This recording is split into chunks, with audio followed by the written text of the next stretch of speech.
Hello, welcome to my channel. My channel is called Serenity and Strength, and it covers my journey as a widow. Apart from that, I'll also talk about what I went through in my wellness journey, which was something which I also undertook around the same time or during this process. In case you haven't watched any of my earlier recordings, I would kindly ask that you do so, as it would help to give you a background to what I'm going to cover today. For those of you where it's your first time on the channel, a very warm welcome. My name is Joyce Onyango, and in this particular recording, I am going to cover the visit that we made to the morgue with the children. The day after I broke the news of their dad's passing on to the children, my 13-year-old son came to me, and he made a request on behalf of the others that they wanted to go to the morgue to see their dad. So I told him that I would make the arrangements. Um, but after his request, because I hadn't actually thought of it, I was a bit apprehensive because I just recalled how at the beginning of that year, we had a pet dog which somehow wandered into the road and got knocked. And I kept on recalling how, they went and looked at the dog after it had been knocked together with their dad. And when they came back, the children were so dejected. So I kept on thinking, I wonder how they're going to react because of, I could recall that. But I kept on just talking silently in my head to God and saying, let it be okay. So I contacted the morgue and made the arrangements that so it would go the next day. We agreed on the time, and I did tell them that I was going to be taking the children and requested if it was possible to have a private room for viewing, and they said that was okay. So once we'd agreed on the time, I let the children know that we'd be going the next day. I tried to prepare them a bit and did more so the next day. We talked a bit about what it was likely to be like. And then when it was close to time, we left because it was about a 15-minute drive from where we were staying. So we left, went to the morgue. The talking I'd done to them was a lot just by instinct because I didn't really have the time or even to think of trying to look up what kind of issues I needed to bring up to them. When I tried to just ask them if they could remember at all, but they don't seem to be able to remember, but they do remember the visit. So once we got to the morgue, because we had arranged for my brother-in-law, that's the uncle, to also come with us, and also some one lot of family friends. The family friends were there. We waited a few minutes. My brother-in-law came, and then we went inside. They had prepared a private room, so they took us to the room, and he was already in the room. So we were able to spend some time with him. What I do recall, it was very emotional for all of us, and especially when you looked at the children and the way they were, you could see, so many emotions going through. But in my mind, I just kept on, talking to God and asking Him to let it be okay.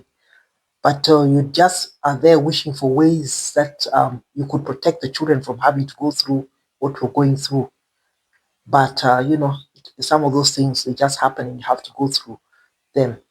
I do remember that we prayed over him and, just stood there looking at him, prayed over him. I know that the prayer lifted us all up a lot. I remember that. But we kept it fairly brief. I think it was about 10 to 15 minutes, not too long. Then once that was over, we just came out of the room, and I remember being asked if I was going to be able to drive back, if I needed somebody to, one of the people to drive back, us back. But I said no, I thought I would be okay. And we managed to get home okay. Well, I remember that the time after the visit now, we went home in silence, but getting home, I remember the time it was quite intense, just talking and, but I think it actually gave us some kind of finality, knowing that he was really gone, at least for the children, because I'd already seen him.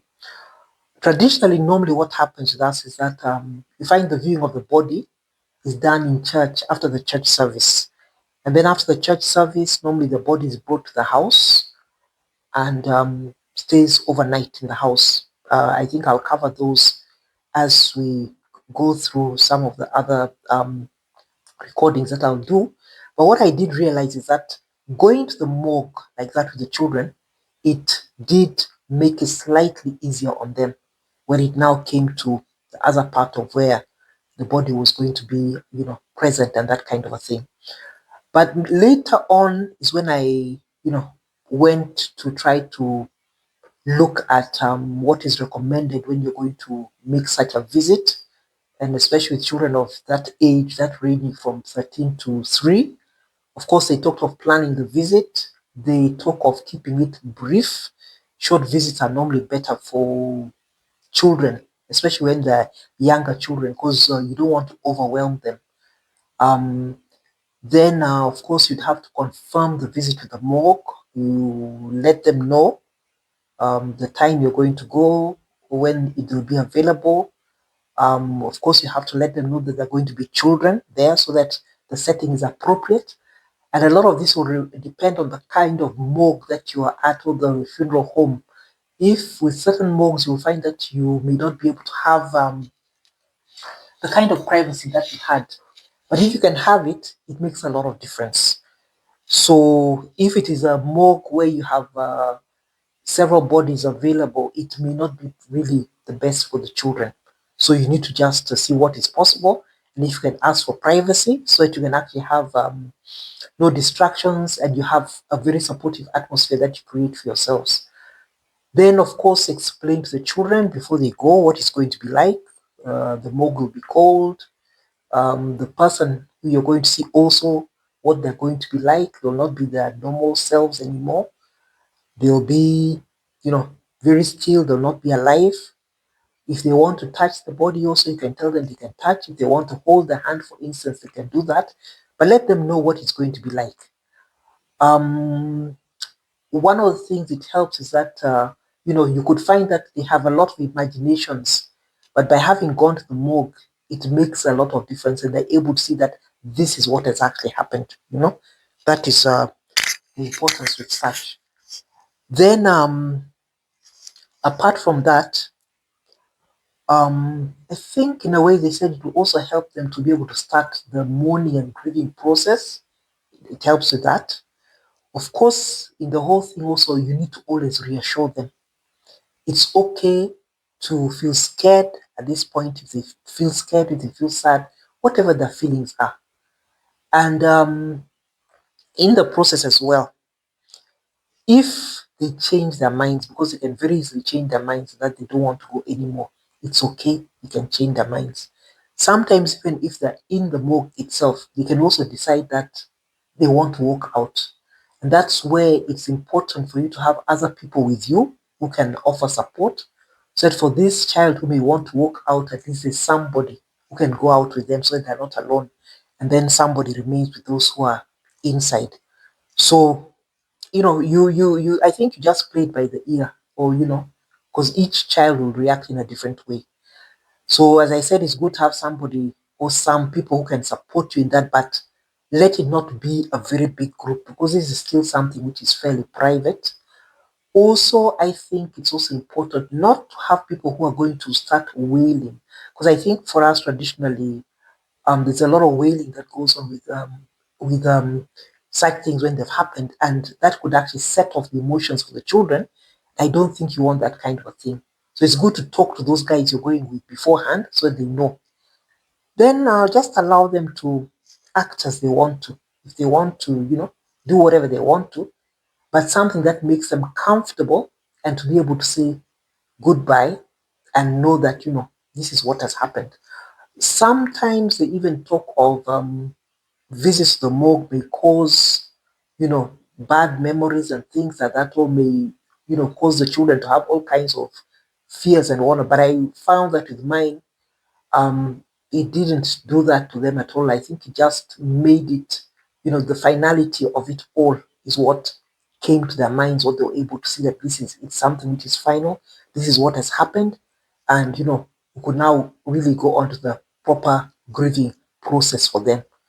So, as I said, um, just allow each child to express themselves the way they would want to express themselves and to be able to say that the goodbye that they want to say. One of the things I think I found with myself throughout this process, and especially um, I found that I had a very heightened consciousness of whatever was going on, and I think it's good to be able to always gauge the emotions of the children, what is happening with them at each and every stage, and particularly when you've gone to make such a visit. That is something which is important. And then also for yourself, be able to or try to gauge yourself, because you'll find that you'll not have anybody who's going to be gauging you. But if you can gauge yourself as well and try to gauge yourself honestly throughout the whole process, it makes a lot of difference. So, well, my conscience was very heightened, not just for myself and my children, but for everybody who was around us.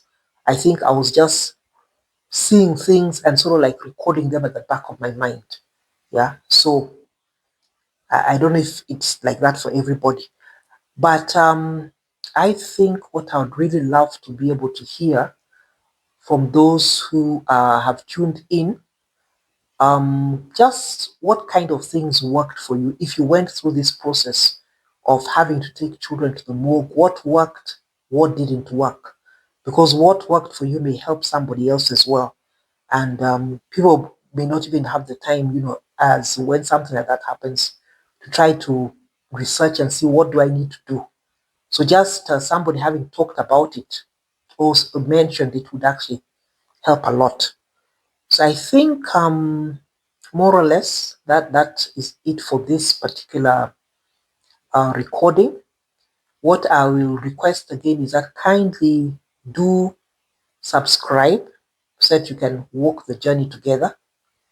Do also share so that as many people as possible can come in this journey with us, come through the journey with us, and also give their ideas and comments. And also, you who is watching, do comment, because those comments will go a long way to help us help others. Yeah, and I think that is really what we would like to do. So, thank you for tuning in and see you in the next. God bless. Bye.